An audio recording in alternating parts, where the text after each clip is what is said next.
Assalamualaikum warahmatullahi wabarakatuh. Baik teman-teman, di sini saya akan menjelaskan pengertian strategi integratif dan kontekstual dalam proses pembelajaran. Strategi integratif adalah pendekatan pembelajaran yang menghubungkan berbagai mata pelajaran, konsep atau keterampilan secara terpadu sehingga peserta didik memperoleh pemahaman utuh. Menurut para ahli Indonesia, Fogarty diadopsi oleh Dignas 2006, pembelajaran integratif menggabungkan beberapa disiplin ilmu menjadi satu kesatuan pembelajaran bermakna. 2. Trianto 2010, strategi integratif memadukan berbagai konsep sehingga peserta didik melihat keterkaitan antar mata pelajaran. Yang ketiga, Rusman 2014, pembelajaran tematik integratif memberi pengalaman belajar secara langsung dengan menghubungkan berbagai kompetensi dasar. Tujuan strategi integratif: 1. Membantu peserta didik melihat keterkaitan antar konsep. 2. Mengembangkan kemampuan berpikir holistik. 3. Membentuk pengalaman belajar yang lebih bermakna. 4. Meningkatkan transfer pengetahuan dari satu konteks ke konteks lain. 5. Menumbuhkan kompetensi autentik dan lintas disiplin. Selanjutnya, manfaat strategi integratif. Manfaat strategi integratif mempermudah pemahaman karena konsep saling terhubung, menumbuhkan kreativitas dan kemampuan pemecahan masalah, pembelajaran lebih efisien karena beberapa KD dapat disatukan, mengurangi tumpah tindih materi antar mata pelajaran. Peserta didik lebih terlibat dan merasa pembelajaran dekat dengan kehidupannya. Kemudian pengertian strategi kontekstual. Pengertian strategi kontekstual yaitu contextual teaching and learning. Pendekatan pembelajaran yang menghubungkan materi pembelajaran dengan situasi dunia nyata sehingga peserta didik dapat menerapkan hasil belajar dalam kehidupan sehari-hari. Menurut para ahli, yang pertama ada Nur Hadi 2004, CTL adalah konsep belajar yang membantu guru mengaitkan materi dengan situasi dunia nyata peserta didik.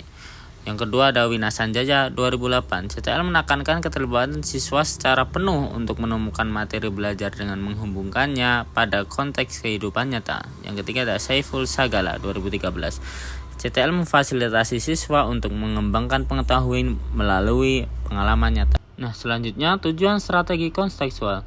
Tujuan strategi kontekstual yaitu mengaitkan pembelajaran dengan konteks kehidupan nyata, membantu siswa memahami kegunaan ilmu, membentuk pembelajaran bermakna atau meaningful learning, melatih kemampuan berpikir kritis dan pemecahan masalah, meningkatkan motivasi dan keaktifan siswa. Nah, kemudian ada manfaat strategi kontekstual. Manfaat strategi kontekstual yaitu siswa lebih mudah memahami materi karena dekat dengan kehidupan, pembelajaran lebih relevan dan natural, meningkatkan kemampuan mengaitkan teori dengan praktik, mengembangkan keterampilan abad 21 yaitu critical thinking, collaboration, and creativity, meningkatkan retensi memori jangka panjang.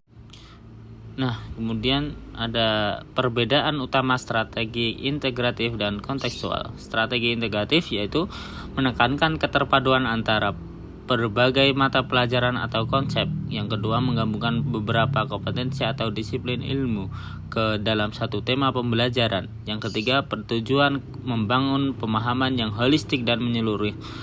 Materi disusun secara tematik sehingga siswa melihat hubungan antar konsep. 4. Cocok diterapkan dalam pembelajaran tematik atau lintas disiplin.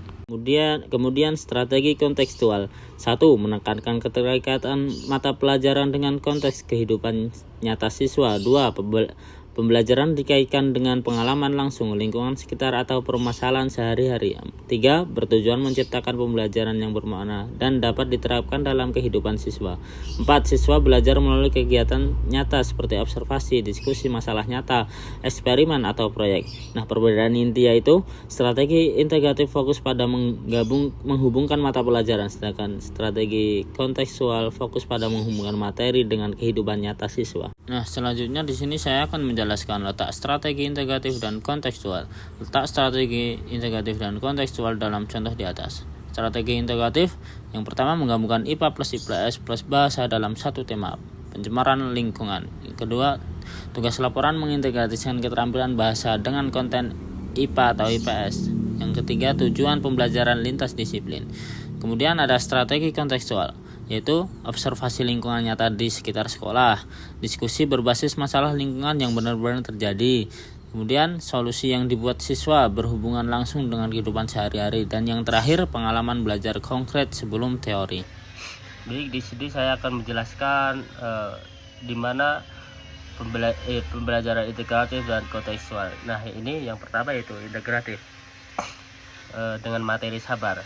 Sabar merupakan salah satu sikap mulia yang sangat dianjurkan dalam ajaran Islam dan juga menjadi bagian penting dalam pembentukan karakter peserta didik. Secara sederhana, sabar dapat diartikan sebagai kemampuan seseorang untuk menahan diri dari sikap marah, tidak mudah mengeluh, serta tetap berusaha melakukan hal-hal yang baik meskipun berada dalam keadaan sulit atau tidak sesuai dengan keinginan. Dalam pembelajaran pendidikan agama Islam, sikap sabar dipahami sebagai bentuk ketaatan kepada Allah dan wujud dari keimanan seorang hamba dalam menghadapi berbagai ujian kehidupan.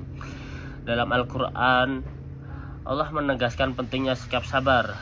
Salah satunya dalam Quran surah Al-Baqarah ayat 153 yang menjelaskan bahwa Allah bersama orang-orang yang sabar. Ayat tersebut tidak hanya dipelajari sebagai bacaan, tetapi juga dipahami maknanya melalui penjelasan dengan bahasa yang sederhana dan mudah dimengerti oleh siswa. Melalui kegiatan ini, pembelajaran mengintegrasikan pembelajaran pendidikan agama Islam dengan bahasa Indonesia, karena siswa dilatih untuk memahami isi bacaan, menjelaskan maknanya dengan kata-kata sendiri, serta menyampaikan pendapat secara lisan maupun tulisan yang bahasa yang baik dan santun. Sikap sabar yang diajarkan dalam pelajaran agama juga berkaitan erat dengan nilai-nilai dalam pendidikan Pancasila dan kewarganegaraan, khususnya nilai disiplin, tanggung jawab, dan saling menghargai. Di lingkungan sekolah, siswa yang bersikap sabar akan mampu mentaati peraturan kelas, menunggu giliran berbicara, serta menghargai pendapat teman meskipun berbeda dengan pendapatnya sendiri. Dengan demikian, sikap sabar tidak hanya membentuk pribadi yang taat beragama, tetapi juga menciptakan suasana belajar tertib, aman, dan nyaman bagi seluruh warga sekolah.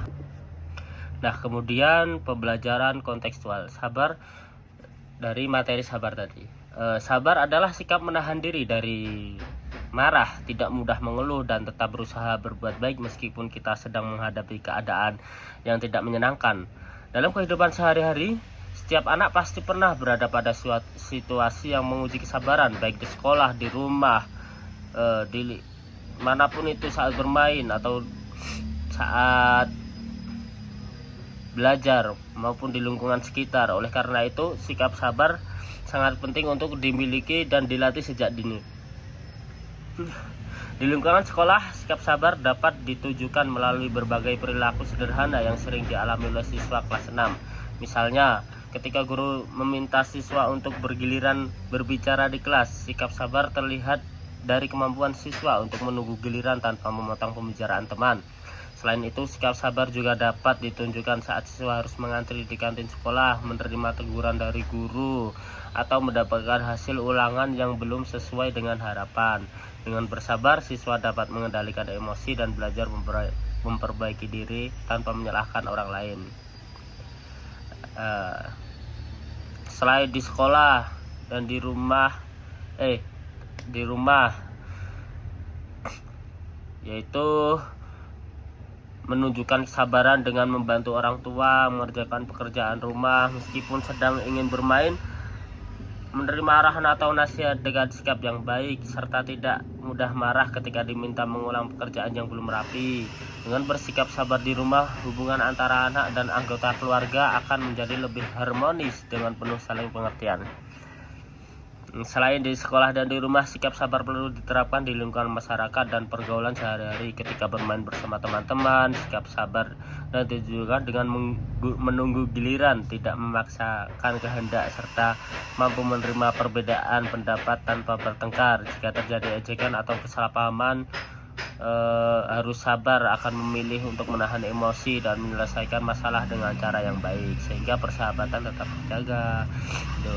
Sikap sabar membawa banyak manfaat dalam kehidupan sehari-hari. Dengan bersabar, hati menjadi tenang, pikiran lebih jernih, dan masalah dapat diselesaikan dengan cara yang lebih bijaksana. Selain itu, siswa yang terbiasa bersikap sabar akan lebih mudah bekerja sama dengan teman, disukai oleh guru, serta mampu menghadapi berbagai tantangan belajar dengan sikap yang positif.